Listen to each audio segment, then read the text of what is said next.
Hello friends, లూకా part 3కి స్వాగతం. ఇంతకుముందు లూకా గురించి బ్రీఫ్గా 2 షార్ట్ వీడియోస్లో ఎక్స్ప్లెయిన్ చేశాను. లూకా అంటే లాస్ట్ యూనివర్సల్ కామన్ యాన్సెస్టర్, అంటే మన భూమి మీద నివసించే సమస్త జీవరాశులకి పూర్వీకుడు లూకా. ఇది 3.5 to 4.4 బిలియన్ ఇయర్స్ క్రితం నివసించింది అని ఒక హైపోథెసిస్ థియరీ, అంటే సైంటిస్టులు చెప్తున్నారు. అది యూనివర్సల్గా యాక్సెప్ట్ చేయబడింది, సైంటిఫిక్ కమ్యూనిటీ కూడా. ఎందుకంటే సమస్త జీవరాశులు డిఎన్ఏ ఈక్వల్గా ఉంటుంది. హ్యూమన్ డిఎన్ఏ అన్ని జీవరాశులతో మ్యాచ్ అవుతుంది, ఎంతో కొంత హాఫ్ కన్నా ఎక్కువ. ఇప్పుడు లూకాకి హిందూయిజంకి ఏమైనా సంబంధం ఉందా, సిమిలారిటీస్ ఏమైనా ఉన్నాయా? అదేంటి, లూకా అనేది ఎవల్యూషనరీ బయాలజీ ఫీల్డ్ సంబంధించిన టాపిక్ కదా. ఇది సైన్స్ని రిలీజియన్ని ఎందుకు ముడిపెడుతున్నారు అని అనుకుంటున్నారా? ఎస్, దాని గురించి ఇప్పుడు డిస్కస్ చేయబోతున్నాను. హిందూయిజంకి ఏం సంబంధం ఉంది లూకాకి? లాస్ట్ యూనివర్సల్ కామన్ యాన్సెస్టర్కి హిందూయిజంకి ఏంటి సంబంధం అనేది ఈరోజు మాట్లాడబోతున్నాం. చాలా ఇంట్రెస్టింగ్గా ఉంటుంది, కాబట్టి చాలా జాగ్రత్తగా వినండి ఈ షార్ట్ వీడియోని. హిందూయిజంలో చాలా స్టోరీస్ ఉన్నాయి, చాలా కథలు ఉన్నాయి, చాలా పురాణాస్ కూడా ఉన్నాయి, 18 పురాణాస్. దాంట్లో మత్స్య అండ్ వాయు పురాణాస్ని రెఫర్ చేస్తే దాంట్లో ఫస్ట్ బ్రహ్మదేవుడు ఫస్ట్ మ్యాన్ అండ్ ఉమెన్ని క్రియేట్ చేస్తాడు. వాళ్ళిద్దరి పేరు మను అండ్ శత్రూప. ఈ స్టోరీ చాలా రిలీజియన్స్లో కామనే. ఎగ్జాంపుల్గా క్రిస్టియన్ అండ్ ముస్లింలో చూసుకుంటే యాడమ్ అండ్ ఈవ్, ఇస్లాం మతంలో కూడా చూసుకుంటే యాడమ్ అండ్ ఈవ్. హిందూయిజంలో చూసుకుంటే మను అండ్ శత్రూప. ఓకే, ఈ మను అండ్ శత్రూప ఇద్దరికి పెళ్లి చేస్తాడు బ్రహ్మదేవుడు. వాళ్ళకి 5 పిల్లలు పుడతారు. 5 పిల్లల్లో 2 మగవాళ్ళు, 3 ఆడవాళ్ళు. 3 ఆడవాళ్ళలో ప్రసూతి అనే ఆమెను దక్ష ప్రజాపతి ఇచ్చి పెళ్లి చేస్తాడు మను. ఓకే, మను ప్రసూతి అనే పుత్రికను దక్ష ప్రజాపతి ఇచ్చి పెళ్లి చేస్తాడు. దక్ష ప్రజాపతి అనే వ్యక్తి ఎవరో కాదు, శివుడి యొక్క మొదటి భార్య సతీదేవి యొక్క తండ్రి దక్ష ప్రజాపతి. ఓకే, అది మీకు తెలుసు. వాళ్ళకి చాలామంది పుత్రికలు పుడతారు. దాంట్లో 14 మంది పుత్రికలు కశ్యప ప్రజాపతికి ఇచ్చి పెళ్లి చేస్తాడు. ఎవరు? దక్ష ప్రజాపతి. వాళ్ళ 12 మంది పుత్రికల్ని కశ్యప ప్రజాపతికి ఇచ్చి వివాహం చేస్తాడు. ఓకే, ఆ 12 మంది భార్యల్లో కశ్యప ప్రజాపతి క్రోధవర్ష అనే ఒక భార్య ఉంటుంది. ఆ క్రోధవర్ష భార్యకి 12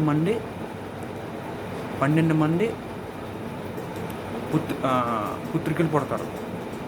ఓకే, 12 మంది పుత్రికల్లో ఆ 12 మంది పుత్రికలు పులహడి ఉన్న ఒక మహర్షికి ఇచ్చి పెళ్లి చేస్తారు. ఓకేనా? ఓకే, ఇంకా లిస్ట్ ఉంది.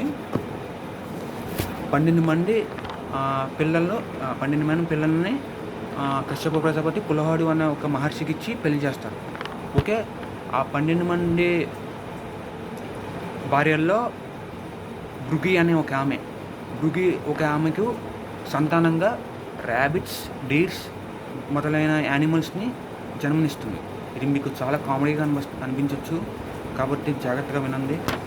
ర్యాబిట్స్, డీర్స్ ఈ భృగి అనే ఆమెకు జన్మిస్తుంది. ఓకే, నెక్స్ట్ మృగమంద్ర అనే ఆమెకు, అంటే పులహుడు ఇంకో భార్య మృగమంద్ర ఒక ఆమెకు కింపురుషులు, కిన్నరులు, వానరులు, ఖడ్గమృగాలు, టైగర్స్, అలాగే హ్యూమన్స్ అంటే మానవులు. తర్వాత ఇంకా చాలా లిస్ట్ ఉంది. ఇలా హరిభద్ర అనే ఆమెకు కూడా మానవులు పుడతారు. అలా లిస్టు ఇలా చదువుకుంటూ పోతే ఎడతెరిపి లేకుండా ఉంటుంది. దీన్ని బట్టి ఏమో అర్థమవుతుందంటే, ఈ లూకా దీన్ని బట్టి నాకు ఏమర్థమైందంటే లూకా అనేది ఎవరు కాదు, వీళ్ళ మన ప్రజాపతిలే, హిందూయిజంలో ఉన్న ప్రజాపతిలే. ఈ సమస్త జీవరాశులు అనేది కశ్యప ప్రజాపతి ద్వారానే వచ్చినాయి.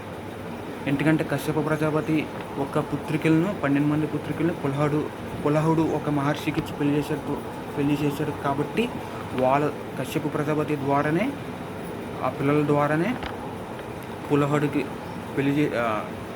పెళ్లి చేసి వాళ్ళ ద్వారా సమస్త జీవరాశులు భూమి మీద ఆవిర్భవించి క్రియేట్ అయ్యింది. దీన్ని బట్టి మన సమస్త జీవరాశులకు పూర్వీకుడు లూకా అనేది మన ప్రజాపతిలే. ఓకేనా? ఇది మీకు చాలా కామెడీగా అనిపించవచ్చు. కావాలంటే మీరు రివర్స్ చేయొచ్చు, వాయు అండ్ మత్స్య పురాణస్లో. ఓకేనా? మీరు నా ఛానల్ని కొంచెం వీడియోస్ తక్కువ మంది చూస్తున్నారు కాబట్టి సబ్స్క్రైబ్ చేయండి, షేర్ చేయండి, కామెంట్స్ చేయండి ప్లీజ్. మీరు నా గురించి నేను ఏం ఇంప్రూవ్ చేసుకోవాలో, ఏం టాపిక్స్ చేయాలో యూట్యూబ్ నేను త్వరలో పెడతాను. ఇది కొంచెం బిగినింగ్ మాత్రమే, ఎందుకంటే యాక్సెసరీస్ ఏం లేవు, యూట్యూబ్ ఎక్విప్మెంట్స్ ఏం లేవు. అవి గ్యాదర్ చేసే పనిలో పడ్డాను. ఇంతకుముందు కూడా చెప్పాను, యాజ్ ఎర్లీ యాజ్ పాసిబుల్లో మార్చ్లో కొత్త యూట్యూబ్ వీడియోస్లో వస్తాయి, అండ్ థంబ్నెయిల్తో సహా అన్నీ పెడతాను. కాబట్టి అంతవరకు మీరు సబ్స్క్రైబ్ చేయండి, షేర్ చేయండి, లైక్ చేయండి, కామెంట్స్ చేయండి. ఓకే, జై హింద్.